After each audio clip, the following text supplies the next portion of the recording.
बीच में है। और आपको मालूम है, जहां परमेश्वर उपस्थित रहता है वहां होता क्या है? क्या होता है? हालात बदल जाते हैं। पर ये हमारे प्रभु यीशु मसीह ने बड़े बड़े काम किए। मुर्दों को जिलाया, अंधों को आंखें दी, लंगड़ों को पैर दिए, और अभी एज़ेकियेल से जो रेफरेंस पढ़ा गया, हड्डियों में जान डाल दी। लेकिन मालूम है, खुदावन यीशु मसीह ने कभी ऐसा नहीं कहा कि तू जिंदा हो जा, या तेरे पैर लग जाए, या तेरी आंखों में आई बॉल्स बन जाए। ऐसा कभी नहीं कहा।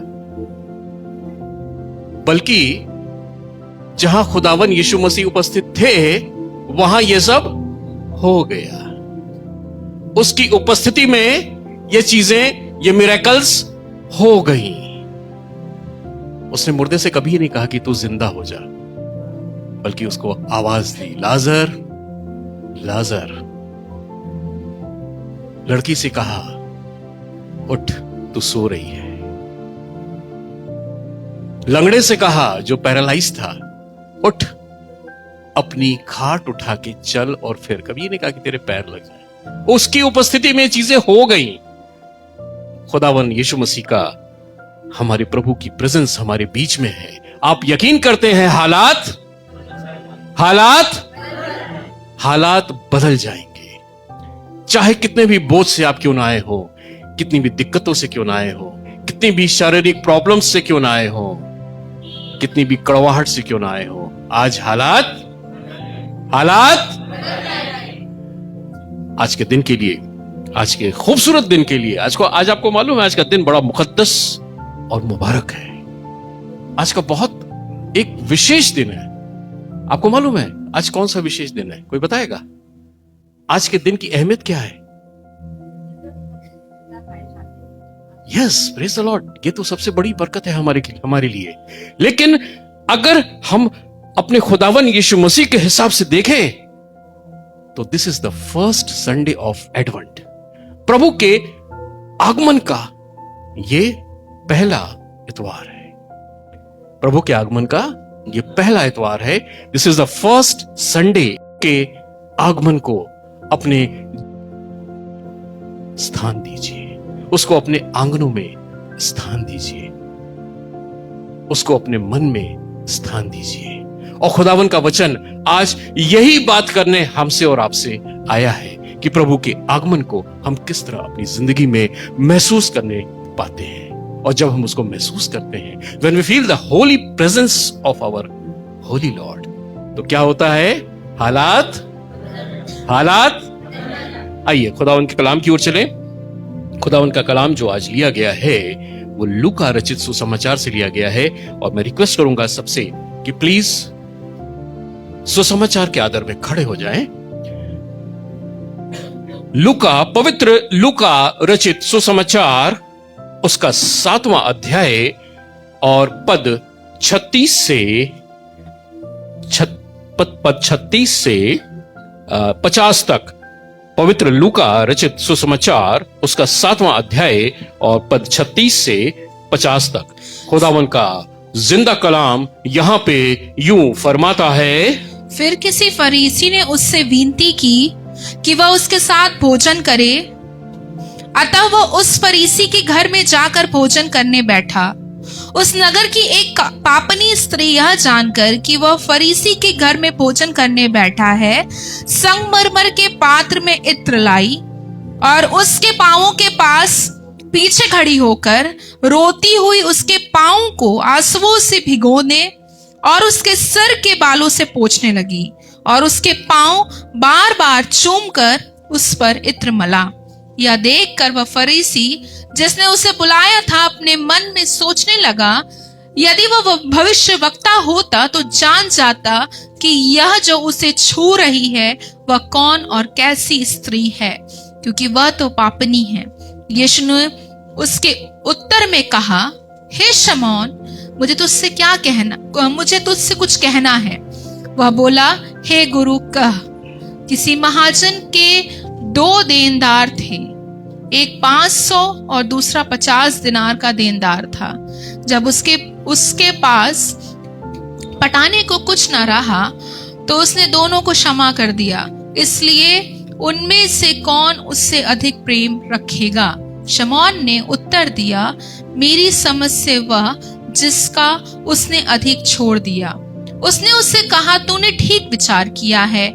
और उस स्त्री की ओर फिरकर उसने शमौन से कहा, क्या तू इस स्त्री को देखता है? मैं तेरे घर में आया, परंतु तूने मेरे पांव धोने के लिए पानी ना दिया, पर इसने मेरे पांव आंसुओं से भिगोए और अपने बालों से पोंछा। तूने मुझे चूमा ना दिया, पर जब मैं आया हूं तब से इसने मेरे पांव का चूमना ना छोड़ा। तूने मेरे सिर पर तेल नहीं मला, पर इसने मेरे पांवों पर इत्र मला है। इसलिए मैं तुझसे कहता हूं कि इसके पाप जो बहुत थे क्षमा हुए, क्योंकि इसने बहुत प्रेम किया। पर जिसका थोड़ा क्षमा हुआ है वह थोड़ा प्रेम करता है। और उसने स्त्री से कहा, तेरे पाप क्षमा हुए। तब जो लोग उसके पास भोजन करने बैठे थे वे अपने अपने मन में सोचने लगे, या कौन है जो पापों को भी क्षमा करता है? पर उसने स्त्री से कहा, तेरे विश्वास ने तुझे बचा लिया, कुशल से चली जा। ये खुदावन का जिंदा कलाम है। इसके पढ़े, सुने और समझे जाने पे हम सबों को बहुत आशीष मिले, बहुत बरकत मिले। कृपया बैठ जाइए। खुदावन के कलाम से ये जो घटना, ये जो हिस्सा आपके सामने पढ़ा गया, ये एक ऐसी घटना है जो पूरी बाइबल में एक अद्भुत घटना है और एक यूनिक घटना है। एक बहुत इमोशनल इंसिडेंट है जो इस पूरी बाइबल में हमें देखने को मिलता है। बहुत ही एक भावुक एक्सचेंज ऑफ इमोशंस है जो इस पूरी की पूरी घटना में देखने को मिलता है। इस घटना का जो जिक्र है वो चारों सुसमाचारों में आता है। मत्ती 26 अध्याय के 6 से 13 में आता है, मरकुस 14 3 के 9 में आता है, लूका जिसका डिस्क्रिप्शन अभी आपके सामने पढ़ा गया, लूका 7 36 से 50 में आता है, और यूहन्ना की किताब उसके 12वें अध्याय के 1 से 8वें पद के बीच इस घटना का इन चारों नबियों ने जिक्र किया है। और कलाम में ऐसा लिखा है कि जब जब सुसमाचार सुनाया जाएगा तो इस स्त्री की कथा का वर्णन होगा। यह एक ऐसी घटना थी जिसने हमारे और परमेश्वर के संबंधों को एकदम खुली किताब की तरह सामने रख दिया। परमेश्वर हमसे क्या चाहता है, परमेश्वर हमारे और आपके रिलेशंस को किस तरह से देखना चाहता है, इसको शीशे की तरह साफ करके हमारे सामने रख दिया। घटना आपके सामने अभी पढ़ी गई। एक फरीसी ने यीशु मसीह को अपने घर आमंत्रित किया। फरीसी, आपको मालूम है फरीसी उस जमाने में, फरीसी और सदूकी दो एक क्लास हुआ करता था, दो अलग अलग क्लास हुआ करता था, जो कि नॉर्मल लोगों से अपने आप को बहुत अलग समझते थे, क्योंकि उनका थॉट प्रोसेस, उनकी जो आइडियोलॉजी थी वो थोड़ी अलग थी। इसमें जो फरीसी थे, थोड़ा सा मैं इनके बारे में बताऊं। फरीसी जो थे ये धर्म और कर्म पे बहुत विश्वास रखते थे। ये मूसा की व्यवस्थाओं को बहुत शार्पली ऑब्जर्व करते थे, बहुत ध्यान से उसको मानते थे, उस पे चलते थे। इनके लिए शुद्ध अशुद्ध, पाप पुण्य, ये एक बहुत गहरा विषय होता था। इन विषयों पे वो अक्सर प्रार्थनाएं और चर्चाएं किया करते थे। वो आम लोगों से अपने आप को अलग समझते थे, और यदि कहीं बाहर जाते थे, किसी से छू जाते थे या किसी अशुद्ध व्यक्ति से अगर छू जाते थे तो बहुत ज्यादा साफ सफाई और शुद्धता पे वो ध्यान रखते थे। यही कारण था कि वो जब भी बाहर जाते थे तो जब लौट के आते थे अपने पूरे कपड़े वो चेंज कर देते थे, नहाते थे, अपने आप को पवित्र करते थे, शुद्ध करते थे, और तब घर में प्रवेश करते थे। इनमें एक दिखावा ज्यादा होता था। बड़ी बड़ी प्रार्थनाओं, बड़े बड़े आसनों पे ग्रहण करना, ऊंची ऊंची स्वर से प्रार्थनाएं करना, चौराहों पे खड़े होके स्पीचेस देना, ये इनके एक डेली रूटीन का काम हुआ करता था, और ये अपने आप को सामान्य वर्ग से अलग समझते थे। और जो सबसे बड़ी इनकी धारणा थी कि ये रिजरेक्शन पे, यानी कि पुनरुत्थान पे बिलीव करते थे, ये स्वर्गदूतों पे बिलीव करते थे, ये होली स्पिरिट पे बिलीव करते थे, और ये पुनरुत्थान पे बिलीव करते थे। और ऐसी तमाम घटनाएं बाइबल के अंदर आपको मिलेंगी जब इन फरीसियों ने और सदूकियों ने अपने शब्द जाल में प्रभु यीशु मसीह को फंसाने की कोशिश की, ये कुछ गलत करें और इन पे हम इल्जाम लगाएं। यहां थोड़ा सा एक अजीब सा यहां पे विषय यह है कि फरीसी ने यीशु मसीह को इनवाइट किया। जनरली ऐसा होता नहीं था, क्योंकि ये फरीसीज अपने आप को बहुत ऊंचा और बहुत अलग वर्ग का समझते थे, लेकिन उन्होंने यीशु मसीह को इनवाइट किया, और यीशु मसीह ने तुरंत क्या किया? एक्सेप्ट भी कर लिया। एक बात बड़ी मजेदार है पूरी बाइबल में, मैं देखता हूं कि यीशु मसीह खाने की दावत बड़ी जल्दी एक्सेप्ट कर लेते थे। यीशु मसीह जो थे दावत बड़ी जल्दी एक्सेप्ट कर लेते थे। जब वो नगर में प्रवेश कर रहे थे तो जकई कहां चढ़ गया था? पेड़ पे चढ़ा हुआ था। जैसे ही नीचे पहुंचे, जकई नीचे आ, नीचे आ, आज मैं तेरे घर चल के क्या करूंगा? खाना खाऊंगा, आज मैं तेरे घर भोजन करूंगा। हमसे और आपसे मालूम क्या कहते हैं यीशु मसीह? मैं तेरे द्वार पे खड़ा खटखटाता हूं, और मैं इस बात के इंतजार में हूं कब तू द्वार खोले और मैं तेरे साथ बैठ के भोजन करूं। यीशु मसीह को खाना बहुत पसंद है, लेकिन अकेले नहीं, किसके साथ? हमारे और आपके साथ बैठ के वो खाना खाना चाहता है। He is fond of dining. He is fond of eating. He is fond of company of you and me. वो हमारे और आपके साथ बैठ के गुफ्तगू करना चाहता है। आपको मालूम है, हम जब एक साथ बैठ के भोजन करते हैं, होता क्या है? अपने अपने परिवारों के बारे में सोचिए। जब आप एक साथ बैठ के भोजन करते हैं तो व्हाट हैपेंस? क्या होता है? मैं अपनी बात करूं, हम लोग दिन भर के भाग दौड़ की जिंदगी के बाद जब रात में डाइनिंग टेबल पे साथ में बैठते हैं तो what happens? There is exchange of ideas, there is exchange of thought. हम एक दूसरे को अपनी अच्छी और बुरी सारी बातों को क्या करते हैं?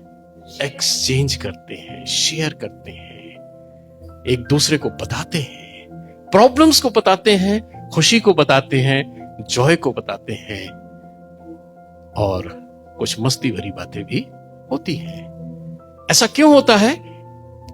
बिकॉज व्हेन वी डाइन, जब हम एक साथ निवाला तोड़ते हैं, कलाम कहता है कि और तुम्हारा निवाला साथ में टूटे, उसके पीछे what is the psychological factor? कि we should exchange our ideas, हम अपनी भावनाओं को एक दूसरे से शेयर करें। इससे क्या होता है? हमारी बॉन्डिंग स्ट्रांग होती है, हमारे रिश्तों में क्या होती है? एक गर्माहट आती है, हमारे रिश्तों में एक क्लोजनेस बढ़ती है, हमारे रिश्तों में एक मिठास आती है। मैं जब अपनी भतीजी के यहाँ खाने के लिए जाता हूं तो ये मेरे लिए रायता बनाती है, और मैं सबसे पहले रायता खाता हूं, क्योंकि मुझे मालूम है उस रायते की मिठास इसके प्यार से ज्यादा है। Praise the lord. When we dine together, जब हम एक साथ भोजन करते हैं तो हमें रिश्तों की मिठास का एहसास होता है। खुदावन यीशु मसीह हमारे साथ क्या करना चाहता है? भोजन करना चाहता है। और उस फरीसी ने जब यीशु मसीह को इनवाइट किया, प्लीज आज मेरे साथ डिनर करिए, यीशु मसीह ने कहा बिल्कुल करूंगा, I will come to your house. वो उस फरीसी के घर में गए, उसकी खाने की टेबल पे बैठे। मैं आपको थोड़ा सा उस मंजर की ओर ले चलना चाहता हूं। उस जमाने का मंजर क्या था? जब लोग खाने की टेबल पे बैठते थे, जब डाइन करते थे, तो आज की जैसे डाइनिंग टेबल उस समय नहीं हुआ करती थी। उस समय की डाइनिंग टेबल लगभग आप समझिए इतनी बड़ी या इससे भी छोटी हुआ करती थी। ऐसे बैठने का स्थान नीचे हुआ करता था, और डाइनिंग टेबल लगभग इतनी बड़ी हुआ करती थी। ठीक है, तो जब कोई यहां बैठता था तो क्या होता था? अपना बायां हाथ यहां पे टिकाता था और अपना पैर थोड़ा सा बाहर की ओर रखता था, और ऐसे झुक के बैठता था। अपना दाहिना हाथ फ्री रखता था जिससे कि वो खाने को खा सके। बायां हाथ उसका टेबल पे रहता था, पैर थोड़े से बाहर होते थे और यहां पे ऐसे खाना खाता था। ये उस समय का एक कल्चर हुआ करता था। ठीक है, एक कल्चर उस समय का ये हुआ करता था। और जब कोई रब्बी या कोई प्रचारक इस तरह का फरीसियों के यहां इनवाइटेड होता था, तो क्या करते थे, वो अपने घर को पूरा खोल दिया करते थे या कोशिश करते थे कि वो खाना किसी खुली जगह में ऑर्गेनाइज हो। उसका रीजन क्या होता था कि वो जो भी बातें करे वो आम पब्लिक तक पहुंचे। वहां कोई भी आ सकता था और उस प्रचारक की बातों को सुन सकता था। इसीलिए वो एक ओपन ग्राउंड रखा जाता था, या अगर ग्राउंड नहीं है तो वो जो डाइनिंग एरिया होता था वो ओपन रहता था, हर तरफ से खुला रहता था कि जो भी आए वहां पे उन बातों को सुन सके, उस प्रचारक की बातों पे कान दे सके। एक कल्चर और हुआ करता था उस समय का। उस समय आज के जैसे जूते पहन के लोग नहीं चलते थे। उस समय सैंडल्स होती थी जो ज्यादातर खुली होती थी, और जब लोग बाहर से अंदर आते थे तो उनके पैरों में क्या होती थी, धूल लगी होती थी। और फरीसी, जैसा मैंने कहा, ये साफ सफाई, शुद्धता अशुद्धता पे बहुत ध्यान रखते थे। तो इन्होंने एक उस समय का एक ट्रेडिशन बनाया हुआ था कि जब भी कोई बाहर से भीतर आता था तो उनका एक दास हुआ करता था जो उनके पैरों को धोता था। पैरों को क्या करता था, सैंडल्स को खोल करके उनके पैरों को धोता था। अगर वो दास नहीं है, अगर वो दास रखने के काबिल नहीं है, तो इतना वो करता था घर का मालिक कि पानी से उनके पैरों को, पानी जो था उनके पैरों पे डालता था, जिससे कि उसके पैर धुल जाए। आज भी हमारे गांव में और तमाम जगहों पे ये कल्चर है। लोग जब बाहर से आते हैं तो एक दूसरे का पैर धोते हैं। जो अतिथि होता है उसका पैर धोया जाता है। मैंने इस चीज को देखा है। हमारे ननिहाल में मैं जब जाता था तो सबसे पहले पैर धोए जाते थे। तो वहां पे सबसे पहले पैर धोए गए। फिर दूसरा कल्चर क्या था, दूसरी बात क्या होती थी, उस गेस्ट को, जो गेस्ट आया हुआ है, उसको किस करते थे, चूमते थे। पहले बाएं गाल पे, फिर दाहिने गाल पे। ये दिखाता था कि मैंने जो आपको इनवाइट किया है, ये उसके सम्मान में मैं आपको ये जगह दे रहा हूं। और जो तीसरी चीज थी उस समय के कल्चर में, उसके बाद उसके सिर पे कोई सुगंधित द्रव्य या इत्र या परफ्यूम टच कराया जाता था ताकि वातावरण सुगंधमय हो जाए। फिर उसको एंट्री देते थे डाइनिंग एरिया में। वो खाने की टेबल पे एंटर करता था और वहां उसके साथ वो भोजन करता था और बातें करता था। और वो जो बातें धर्म की या धर्मशास्त्र से करता था उसको लोग बड़े ध्यान से सुना करते थे। लेकिन यहां पे कुछ अजीब सा हो गया। वो फरीसी ने खुदावन यीशु मसीह को इनवाइट तो किया, लेकिन न तो उसके पैर धोए, न तो उसको चूमा और न उसको इत्र लगाया।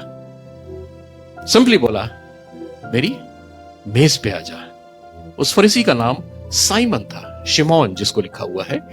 अलग अलग सुसमाचारों में कहीं शिमोन कोढ़ी लिखा हुआ है और कहीं लाजर और मार्था का, लाजर के घर में इस घटना का वर्णन किया गया है। लेकिन जो सबसे ऑथेंटिक बात है यहां पे ये कि उस फरीसी ने प्रभु यीशु मसीह का जो एक प्रोटोकॉल था, जिसके हिसाब से उसको उसके पैर धोने चाहिए थे, इत्र लगाने चाहिए था, ये चीजें नहीं की। उसको सिंपली खाने की टेबल पे क्या किया, इनवाइट कर दिया और वो खाने की टेबल पे बैठा हुआ है। अब जैसे ही खुदावन यीशु मसीह खाने की टेबल पे अपना बायां हाथ टेबल पे रखे हुए हैं, पैर थोड़े से बाहर निकले हुए हैं, तभी की यह घटना हुई कि एक स्त्री जिसके बारे में लिखा हुआ है लूका की किताब में, जो पढ़ा गया, इसके बारे में लिखा गया है पापिनी स्त्री। पापिनी स्त्री का मतलब यह था उस समय, जो पापिनी स्त्री जो एक वर्ड यूज किया जाता था, वो ऐसी स्त्रियों के लिए जो एक प्रोस्टिट्यूशन का काम किया करती थी, व्यभिचार का काम किया करती थी, उनके लिए यह वर्ड यूज किया जाता था, पापिनी स्त्री। और अलग अलग जगहों पे इसका डिस्क्रिप्शन मिलता है कि उसके पाप बहुत थे, वो घोर पापिनी थी, उसने बहुत व्यभिचार किया हुआ था। ये स्त्री कौन थी, इसके बारे में भी अलग अलग सुसमाचारों में अलग अलग कुछ बातें लिखी हुई हैं कि ये लाजर और मरियम की बहन थी, या और भी चीजें इसमें लिखी हुई हैं, लेकिन जो लूका की इंजील में ये बातें लिखी हुई हैं उसके अनुसार वो घोर पापिनी थी, यानी कि उसके पाप बहुत ज्यादा थे। और यीशु मसीह जब डाइनिंग टेबल पे बैठा हुआ, भोजन की टेबल पे जब बैठा हुआ था, तभी वो स्त्री क्या हुई? एंटर हुई। तभी वो स्त्री अंदर आई, और चूंकि पैर थोड़े से बाहर हुआ करते थे तो उसने क्या किया? बड़ी खूबसूरत बात यहां लिखी हुई है। उसने अपने आंसुओं से यीशु मसीह के पांव को क्या किया? भिगोया। अपने बालों से उसको पोंछा। और तीसरा काम क्या किया? एक बहुत बहुमूल्य इत्र लेके आई थी। उसने इत्र के पात्र को तोड़ा और इत्र से उसके पांव को मल दिया। ये स्त्री जो घोर पापिनी थी, वो यीशु के पास आई और उसने ये काम किया। कलाम बताता है कि उसने रोते हुए यीशु के पांव को भिगो दिया। आपको मालूम है, हम जब खुदा के पास आते हैं, हम जब खुदा की हुजूरी में आते हैं, तो खुदावन कलाम कहता है कि उसने हमारे आंसुओं को अपनी कुप्पी में संभाल के रखा हुआ है। और जब हम खुदा के पास आते हैं और जब हम खुदा के सामने नील डाउन करते हैं, है ना, जब पास्टर में 1 मिनट आइएगा यहाँ पे, मैं आप थोड़ा सा प्रैक्टिकल कर दिखाऊं। आप यहाँ पे नील डाउन हुई है, आप यहाँ पे घुटनों पे आइए, आप सामने आइए प्लीज। अच्छा ऐसे ही आइए, आप यहाँ पे नील डाउन होइए। यह है घुटनों पे आने की प्रक्रिया। स्त्री प्रभु यीशु मसीह के सामने नील डाउन हुई, नीचे झुकी, और उसके आंसू जो थे उसके पैर पे गिर रहे थे। हम जब खुदावन के सामने अपने घुटनों को टेकते हैं और जब हमारे आंसू निकलते हैं, आपको मालूम कहां जाते हैं? खुदावन के पैर पे जाते हैं। प्लीज ये इसको थोड़ा विजुअलाइज करिए। ये एक बड़ा खूबसूरत समा है, बड़ा खूबसूरत मंजर है। हम जब घुटनों पे आते हैं और खुदावन के सामने अपने दिल को उंडेलते हैं, अपने टूटे हुए मन को जब उंडेलते हैं, तो हमारे आंसू कहां गिरते हैं? उसके पैर पे गिरते हैं, उसके पैर पे गिरते हैं।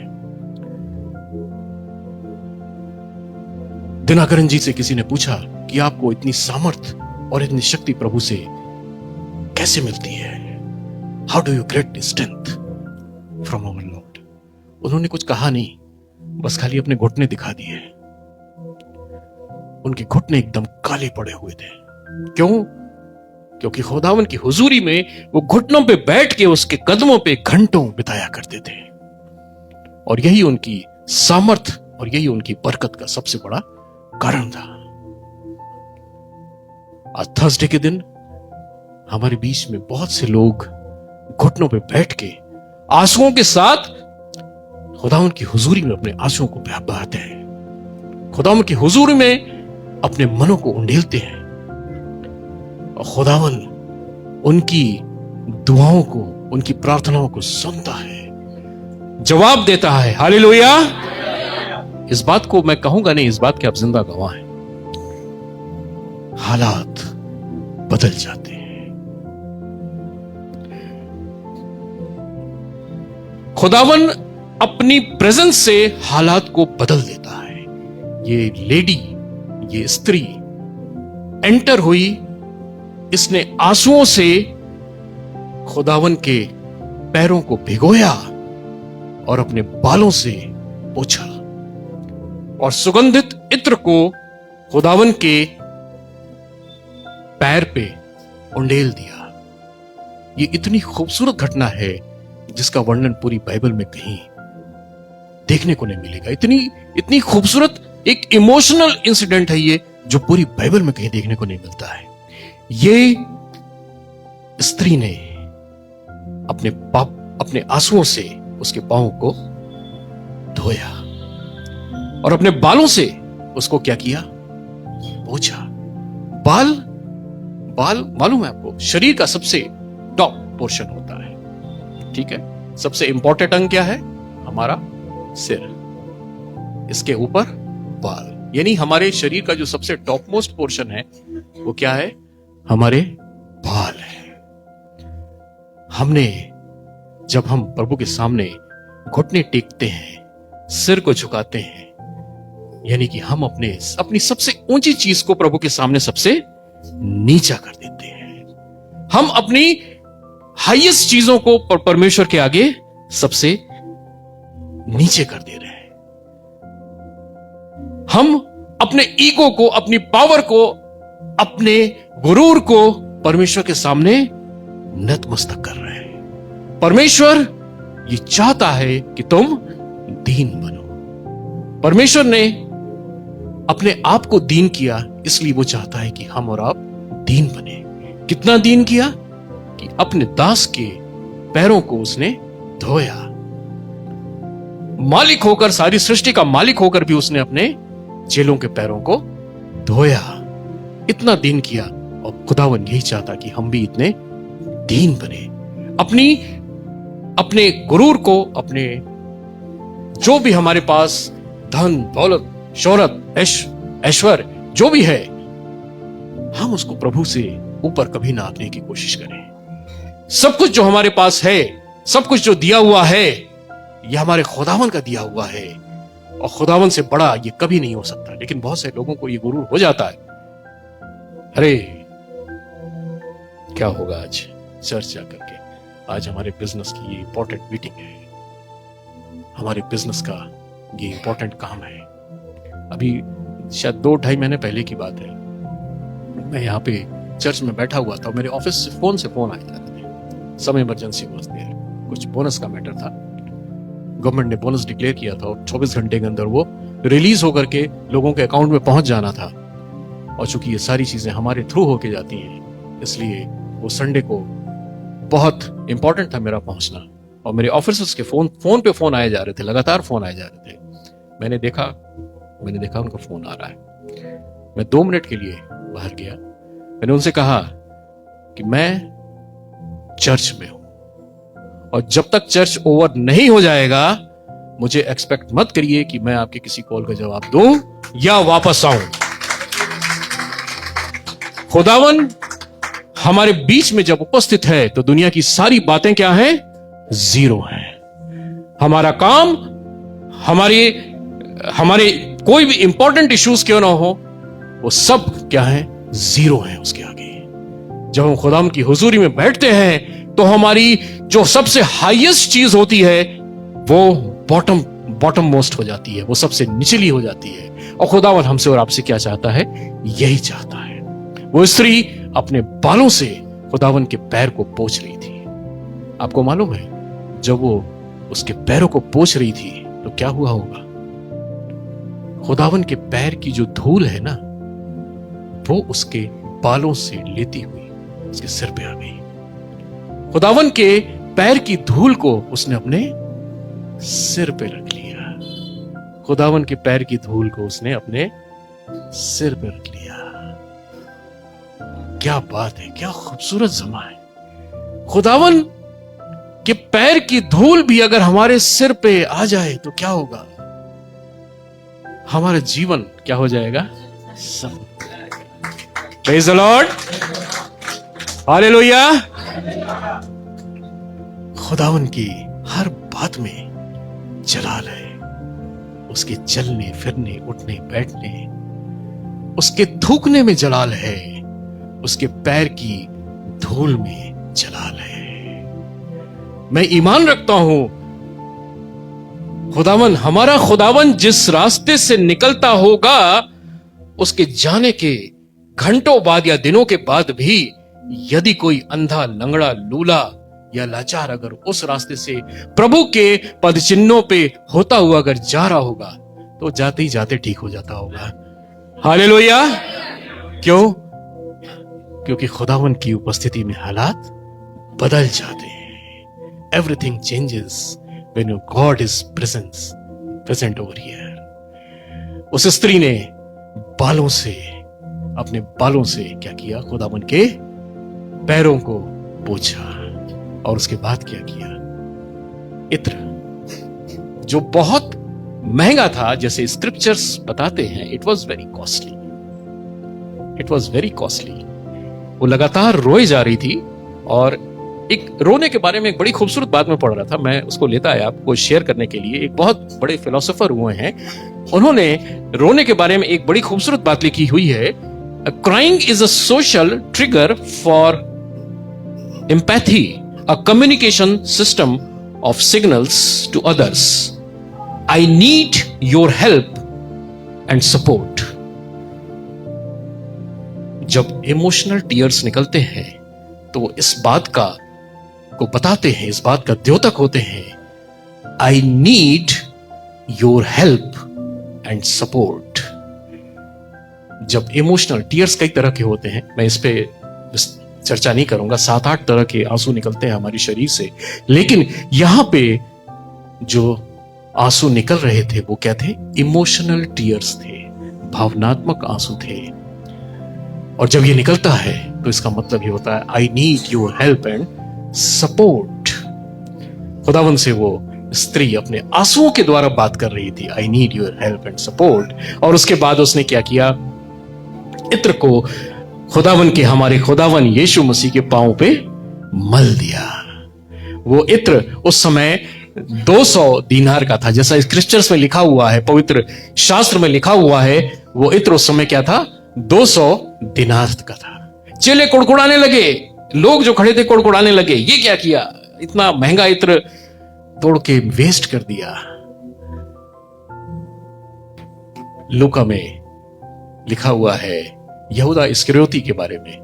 यहूदा इस्करियोती ने देखा, यहूदा इस्करियोती ट्रेजरर हुआ करते थे पैसों का हिसाब रखते थे और बड़ा घपला भी करते थे, ये ऐसा लिखा हुआ है तुरंत कैलकुलेट किया अपने कैलकुलेटर से, आज की डेट में उसका जो मूल्य था वो 54,000 था आज की डेट में। क्या इतना महंगा इत्र जो है इसने बर्बाद कर दिया। कैलकुलेट किया, इससे इतने इतने कंगालों को जो है खाना खिलाया जा सकता था। उसका मेन मोटिव कंगालों की मदद करना नहीं था, उसका मेन मोटिव ये था कि ट्रेजरी में ये पैसा आ जाता तो थोड़ा सा और मेरा भला हो जाता। खुदावन यीशु मसीह ने एक बड़ी खूबसूरत बात वहां कही, ये यहां पे नहीं मिलेगा आपको, ये यूहन्ना में मिलेगा। खुदावन यीशु मसीह ने बड़ी खूबसूरत बात कही, कंगाल तो तुम्हारे साथ हमेशा रहेंगे, लेकिन मैं तुम्हारे साथ हमेशा नहीं रहूंगा। खुदावन ने अपनी बात अपनी देह में कही थी कि मैं सशरीर तुम्हारे बीच में हमेशा नहीं रहूंगा। इसलिए what you think you show, तुम मुझसे जो प्यार करते हो मुझे दिखाओ। I want to see your love. वो इत्र इतना महंगा था कि उससे बहुत कुछ हो सकता था, बहुत बड़े बड़े काम हो सकते थे। वो स्त्री ने खुदावन यीशु मसीह के पैर पे डालने के लिए उस चीज का चुनाव किया। मुझे लगता है कि शायद उसके पास जो तमाम बहुमूल्य चीजें रही होंगी, उसमें सबसे महंगी चीज वो इत्र थी। उस स्त्री को मालूम था कि वो किससे मिलने जा रही है। उस स्त्री को मालूम था जिससे वो मिलने जा रही है वो राजाओं का राजा है, वो खुदावन का खुदा है। Praise the Lord. अभी पिछले संडे की बात है, मैं चर्च आने के लिए तैयार हो रहा था, तो मैं कफलिंग का बड़ा शौकीन हूं। आपने देखा होगा अक्सर मैं कफलिंग लगा के आता हूं, मुझे बहुत अच्छा लगता है कफलिंग लगाना। मेरे लेफ्ट हैंड में कफलिंग लग नहीं पा रही थी, वो बटन बंद नहीं हो पा रहा था। तो मैंने अपनी बेटी से कहा कि बेटा इसको जरा सा बंद करो, ये मेरे हाथ से हो नहीं रही है। तो वो बंद किया उसने। कहा डैडी कहां जा रहे हो उतना सज धज के? मैंने कहा मैं अपने खुदा से मिलने जा रहा हूं। ये बात हमारे और आपके लिए बहुत मायने रखती है कि हम किससे मिलने जा रहे हैं। हम लोग यहां से चीख कर, पास्टर अमित और मैं आप लोग को चीख कर इन बातों को बताते हैं। आप जब भी यहां आए अपने अच्छे गेटअप में आए। जरूरी नहीं कि आपका 10,000 का कोट हो, 20,000 का लहंगा हो तभी आप आए, नहीं, जिसमें भी आप आए आप एक होलीनेस के साथ आए, एक पवित्रता के साथ आए, एक साफ मन के साथ आए, क्योंकि खुदावन ये देखता है कि आप उससे कितना प्यार करते हैं। खुदावन कहता है when you love me then show me your love। और उससे भी मजेदार बात तब होती है, हो सकता है कुछ लोगों को बुरा लग जाए, मुझे माफ करिएगा, लेकिन जब चंदे की बात आती है तो देखते हैं कौन सा फटलका नोट है जो चलता नहीं है। अरे ये तो अच्छा वाला निकला है, नहीं नहीं नहीं नहीं, वो नोट जो सब्जी वाला लेने से मना कर दिया था, हाँ यही है। माफ करिएगा, ये बड़ी खराब बात है जो मैं आपसे शेयर कर रहा हूं, लेकिन ऐसा होता है।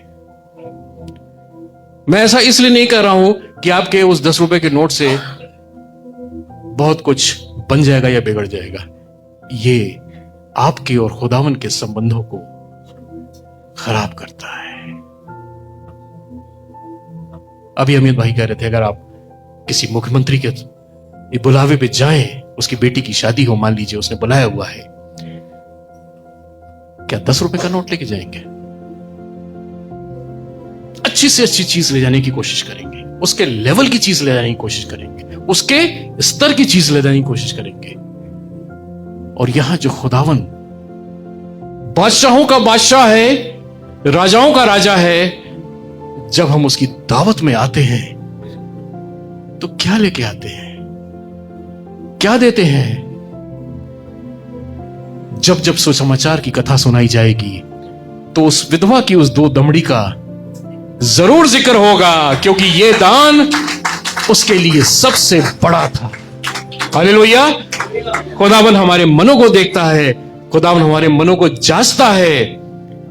यह बात मायने नहीं रखती कि हम कितनी बड़ी और कितनी कीमती चीज लेके आए हैं, यह बात मायने रखती है हम किस मन से उसको चढ़ावा दे रहे हैं। और यही चढ़ावे खुदावन की हुजूरी में एक्सेप्टेबल होते हैं, खुदावन को ग्रहण होते हैं, खुदावन को कबूल होते हैं।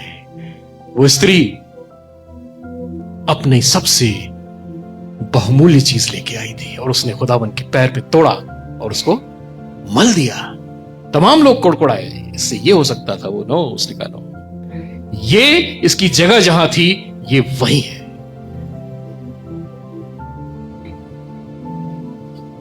शमौन जिसने उस घर में खुदावन यीशु मसीह को आमंत्रित किया था, वो कहने नहीं लगा, मन में सोचने लगा, अरे ये कैसा व्यक्ति है, ये कैसा व्यक्ति है, एक पापिन स्त्री इसको छू रही है और इसको पता भी नहीं चल रहा है। लोग कहते थे कि भविष्यवक्ता है, सब कुछ जान लेता है, लेकिन ऐसा नहीं है। वो मन में सोच रहा है और कलाम में लिखा हुआ है, यीशु मसीह ने कहा,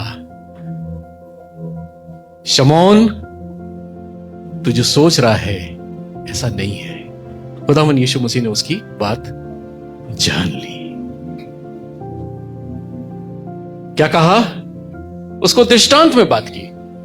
मैं पूरा डिस्क्रिप्शन आपके सामने नहीं पढ़ूंगा, उसने दृष्टांत में बात की कि एक व्यक्ति था जिसने एक को 500 दिनार और एक को 5 दिनार कर्ज के रूप में दिया, ठीक है।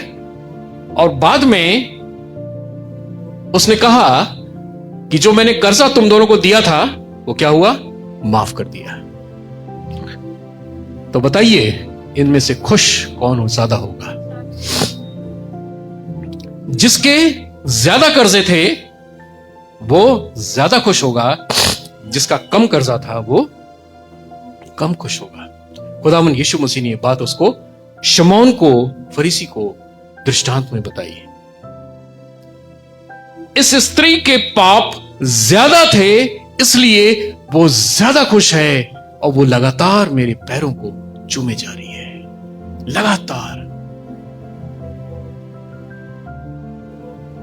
खुदावन यीशु मसीह हमसे और आपसे यही बताना चाहता है,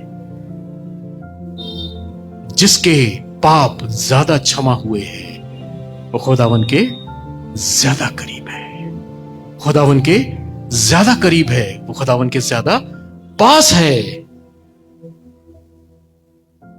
वो शमौन फरीसी, उसने तो वो प्रोटोकॉल भी पूरा नहीं किया था जब यीशु मसीह उसके घर में आया था। लेकिन वो स्त्री जो एक अनइनवाइटेड गेस्ट थी, उसको बुलाया नहीं गया था, उसको बुलाया नहीं गया था, उसने सिर्फ यीशु मसीह के बारे में सुना था, यीशु मसीह के मुअज्जों को देखा था या उनके बारे में चीजों को सुन रखा था। उसको सुनकर ही अपनी गलतियों का एहसास हो चुका था और कलाम कहता है कि वो यीशु मसीह के पास आई। She was an uninvited guest. जो शमौन था उसने न उसके पैर धोए थे यीशु मसीह के, न उस पे इत्र लगाया था, न उसको चूमा था। लेकिन ये स्त्री, कलाम में लिखा हुआ, यीशु मसीह ने उस शमौन से, फरीसी से कहा कि मैं तेरे घर में आया, तूने न मेरे पैर धोए, न मुझे चूमा दिया और न मेरे ऊपर इत्र मला। लेकिन ये स्त्री, इसने आंसू से मेरे पैर धोए, बाल से इसको पोंछे, मेरे पैरों को चूमा और उसके बाद इत्र लगाया। आज हमारी और आपकी स्थिति क्या है? हम यीशु मसीह को इनवाइट तो करते हैं, लेकिन क्या करते हैं? न उसको चूमते हैं, न उसको इत्र लगाते हैं और न उसको वो इस रिस्पेक्ट देते हैं जो देनी चाहिए। कहते तो हैं हाँ यीशु यीशु, प्रेज द लॉर्ड, सब कुछ, लेकिन होता क्या है? जब वो हमारी खाने की टेबल में हमारे साथ बैठता है तो हमारा दर्जा ऊंचा हो जाता है। उस फरीसी की तरह हम उसको एंटरटेन नहीं करते हैं। खुदावन यीशु मसीह हमसे और आपसे क्या चाहता है कि जब वो हमारे दरवाजे पे खटखटाए और जब हम उसके लिए दरवाजे को खोले तो क्या करें? सबसे पहले हम उसके पैरों को धोएं, उसके बाद उसको चूमें और उसके बाद उस पर इत्र लगाएं या सुगंधित द्रव्य लगाएं और तब उसको अपनी खाने की टेबल पे इनवाइट करें। और उसके बाद देखिए खाने का मजा क्या होगा। कभी इसको प्रैक्टिकली करके देखिए, कभी प्रैक्टिकली करके देखिए। अपने इनवाइटेड गेस्ट को इतना सम्मान दीजिए और उस सम्मान के साथ आप खाने की टेबल पे जब बिठाइएगा ना तो रायते का टेस्ट बदल जाएगा। Praise the Lord. खुदावन यीशु मसीह हमारे और आपके साथ क्या करना चाहता है? भोजन करना चाहता है विथ ड्यू रिस्पेक्ट। वो देखना चाहता है उसके और हमारे रिलेशंस क्या है। वास्तव में ये स्त्री इत्र की बोतल को उंडेल रही थी। इस रेफरेंस को पढ़ने पे ऐसा लगता है कि वो गिफ्ट में उसके लिए एक चीज लाई थी, लेकिन आपको मालूम है वो एक चीज नहीं लाई थी, वो 3 चीजें लाई थी गिफ्ट में। खुदावन यीशु मसीह जब पैदा हुआ था तो जो मजूसी गए थे,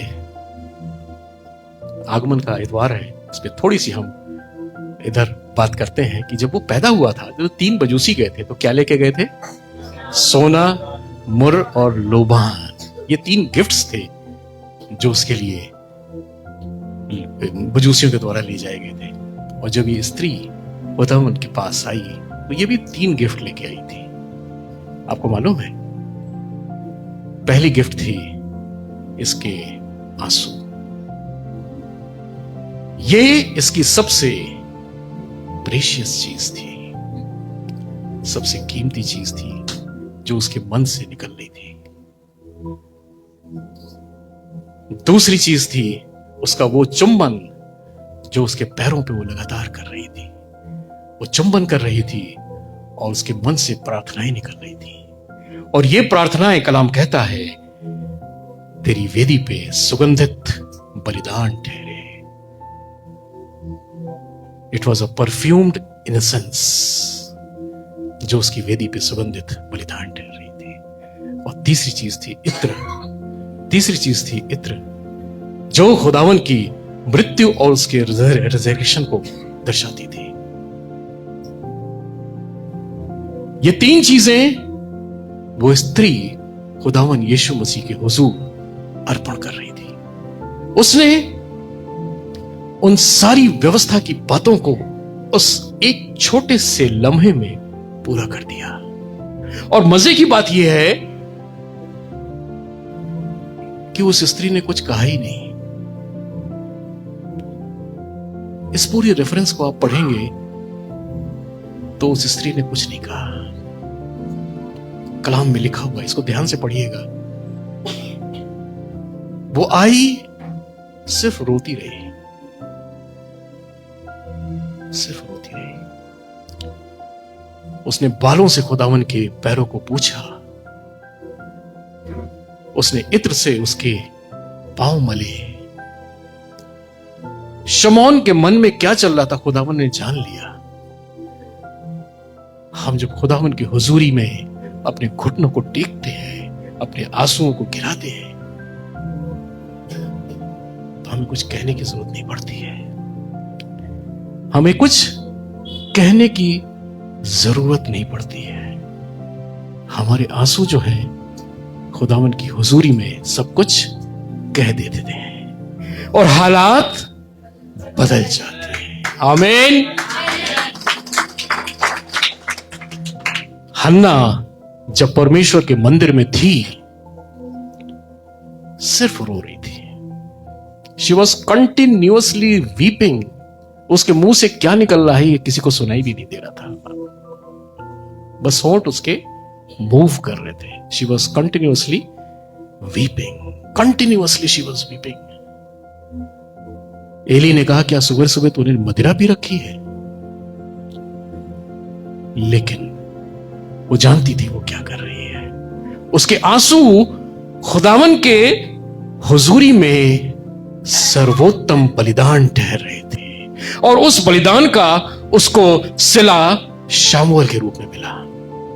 और ये इतना बड़ा ग्रेस था कि पूरी पुस्तक में शमूएल के नाम पे 2 किताबें हैं। पूरी बाइबल में शमूएल के नाम पे 2 किताबें, किसी नबी के नाम पे नहीं है, शमूएल के नाम पे 2 किताबें हैं। और उसका इनाम उसको और क्या मिला? बहुत बड़ा भविष्यवक्ता हुआ और हन्ना को खुदावन ने और औलादों से नवाजा। इस स्त्री के आंसू खुदावन की हुजूरी में सबसे बड़ा बलिदान थे। कलाम कहता है, टूटा हुआ मन परमेश्वर को सर्वथा कह नहीं होगे। खुदावन यही तो देखना चाहता है। उस फरीसी की तरह नहीं जो एरोगेंट था, जो व्यवस्था में बंधा हुआ था, दिखावे के लिए प्रार्थनाएं करता था। एक घटना आपको याद है, जब आराधनालय में एक फरीसी और एक चुंगी लेने वाला प्रार्थना कर रहे थे। फरीसी कह रहा था, परमेश्वर मैं ये करता हूं, मैं उपवास रखता हूं, मैं दान करता हूं, मैं प्रार्थनाएं करता हूं, मेरी प्रार्थना को सुन। मैं इस चुंगी लेने वाले की तरह नहीं हूं, मेरी प्रार्थना सुन। इस तरह से वो प्रार्थना कर रहा था। और चुंगी लेने वाला, कलाम में जब इस डिस्क्रिप्शन को पढ़ेंगे तो लिखा हुआ है, उसने अपने पापों को अंगीकार किया और इतना ज्यादा वो शोकित था कि उसने ऊपर सिर उठाना भी मुनासिब नहीं समझा। बस रो रो के दुआ कर रहा था, हमारे गुनाह को माफ कर। और आपको मालूम है, उस चुंगी लेने वाले के गुनाह माफ किए गए। खुदावन हमसे आपसे ये नहीं चाहता हम चौराहों पे खड़े होकर जोर जोर से प्रार्थनाएं करें, दिखावे के लिए ध्यान करें, आडंबर करें। वो क्या देखता है? हमारे और आपके आंसुओं को देखता है। आंसुओं को अपनी कुप्पी में संभाल के रखता है। और कलाम कहता है कि वो तुम्हारे विलाप को आनंद में बदल देता है। वो तुम्हारे विलाप को आनंद में बदल देता है। हालात बदल जाते हैं। कोई कम्युनिकेशन, कोई कन्वर्सेशन इस स्त्री का उस पूरी घटना में नहीं मिलेगा। उस स्त्री ने कोई रिक्वेस्ट भी नहीं की, खुदावन मेरे लिए ये कर, मेरे लिए वो कर, मेरे लिए कुछ नहीं। पूरे इंसिडेंट में आपको ऐसा कुछ भी नहीं देखने को मिलेगा। लेकिन खुदावन मनों को पढ़ता है, खुदावन दिलों को पढ़ता है। इसीलिए आप जब यहां बैठते हैं तो हम लोग यही रिक्वेस्ट करते हैं कि अपने मन परमेश्वर की ओर केंद्रित करें, अपने मोबाइल को साइलेंट कर लें, क्योंकि यहां पे राजाओं का राजा उपस्थित है। हालेलुया। और वो जब उपस्थित है तो कलाम कहता है कि सारी सृष्टि खामोश रहे, सारी कायनात खामोश रहे, क्योंकि प्रभु का प्रभु यहां पे उपस्थित है। कलाम हमसे और आपसे, यीशु मसीह कलाम के माध्यम से यही पैगाम देना चाहता है। अपने मनों को परमेश्वर के सामने खोल के रख दो। गुनाह जो किए हो उसको परमेश्वर के सामने खोल के रख दो। जो बातें तुम्हारी जिंदगी में कड़वाहट पैदा कर रही हैं उसको परमेश्वर के सामने खोल के रख दो। और अभी 32 भजन संहिता 32वें अध्याय से जो कलाम पढ़ा गया 5वीं वर्ष में लिखा हुआ है, जब मैंने अपना पाप तुझ पर प्रकट किया और अपना अधर्म न छिपाया और कहा मैं यहोवा के सामने अपने अपराधों को मान लूंगा, तब तूने मेरे अधर्म और पाप को क्षमा कर दिया। कंडीशन क्या है? बाइबल में कोई भी चीज बिना कंडीशन नहीं होती है। वो बाइबल में हर जगह पूरा होता है। Every action has equal and opposite reaction. बस यहाँ पे थोड़ा सा डिफरेंस ये है कि जो रिएक्शन है वो एक्शन से कहीं ज्यादा बड़ा होता है। यानी हम जो खुदा के लिए करते हैं खुदा उसका 100 गुना प्रतिफल देता है। कंडीशन क्या है? अपने गुनाह को मान लो। इस स्त्री ने क्या किया? अपने गुनाहों को मान लिया। कहा नहीं, लेकिन दिल से स्वीकार किया। एक बहुत बड़ा मैसेज है हमारे और आपके लिए। हम मुंह से तो परमेश्वर हे प्रभु करते हैं, कलाम में लिखा हुआ है, तो मुंह से तो मेरी पढ़ाई करते हो, लेकिन तुम्हारे मन जो है मुझसे नहीं मिलते। कलाम जस्ट इसका ऑपोजिट कहना चाहता है। अपने मन को एक्सेप्टेबल बनाओ, अपने मन से गुनाहों को मानो। मुंह से कहने से नहीं होगा, अपने मन से जब गुनाहों को मानोगे तो परमेश्वर तुम्हारे गुनाहों को माफ करेगा, क्षमा करेगा और तुम्हें अपनी हुजूरी में और अपने उस मुकुट के लिए जो वायदा उसने किया है तुम्हें ले चलेगा। खुदावन अपने इस कलाम के द्वारा हमको और आपको बहुत सीधा और साफ मैसेज देना चाहता है। हमारे और आपके संबंधों को एक शीशे की तरह पारदर्शी बना के आपके सामने रखना चाहता है। उसको बड़ी बड़ी बातें नहीं चाहिए, बड़े बड़े गिफ्ट्स नहीं चाहिए, बड़े बड़े दिखावे नहीं चाहिए तो क्या? एक टूटा हुआ मन और एक सच्चा अंगीकार। क्यों? क्योंकि तब वो हमारे मध्य में होगा और उसके मध्य में होने से क्या होगा? हालात। एक बार फिर से बोलिए, हालात। Praise the Lord. खुदावन हम सबों को बहुत आशीष दे, बरकत दे। आमीन।